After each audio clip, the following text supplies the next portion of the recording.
కష్టం రానివ్వండి శివానుగ్రహం, సుఖం రానివ్వండి శివానుగ్రహం, ఎలా ఉండనివ్వండి తాను పొంగడు తాను కుంగడు, అలా ఉండగలిగితే వైరాగ్యం పొందాడు అని గుర్తు. ఏది వచ్చినా ఏది పోయినా తాను పొంగకుండా కుంగకుండా ఒకేలా ఉండగలిగినటువంటి లక్షణము సుఖములలోకెల్లా గొప్పదైన వైరాగ్య సుఖము.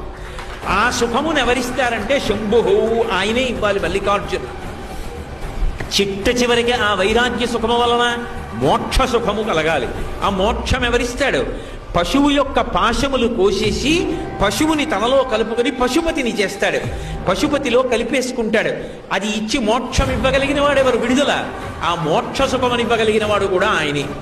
కష్టం రానివ్వండి శివానుగ్రహం, సుఖం రానివ్వండి శివానుగ్రహం, ఎలా ఉండనివ్వండి తాను పొంగడు తాను కుంగడు, అలా ఉండగలిగితే వైరాగ్యం పొందాడు అని గుర్తు. ఏది వచ్చినా ఏది పోయినా తాను పొంగకుండా కుంగకుండా ఒకేలా ఉండగలిగినటువంటి లక్షణము సుఖములలోకెల్లా గొప్పదైన వైరాగ్య సుఖము. ఆ సుఖమును ఎవరిస్తారంటే శంభు, ఆయనే ఇవ్వాలి మల్లికార్జున. చిట్ట చివరికి ఆ వైరాగ్య సుఖము వలన మోక్ష సుఖము కలగాలి. ఆ మోక్షం ఎవరిస్తాడు? పశువు యొక్క పాశములు కోసేసి పశువుని తనలో కలుపుకొని పశుపతిని చేస్తాడు, పశుపతిలో కలిపేసుకుంటాడు. అది ఇచ్చి మోక్షం ఇవ్వగలిగిన వాడు ఎవరు? విడుదల. ఆ మోక్ష సుఖమని ఇవ్వగలిగిన వాడు కూడా ఆయనే.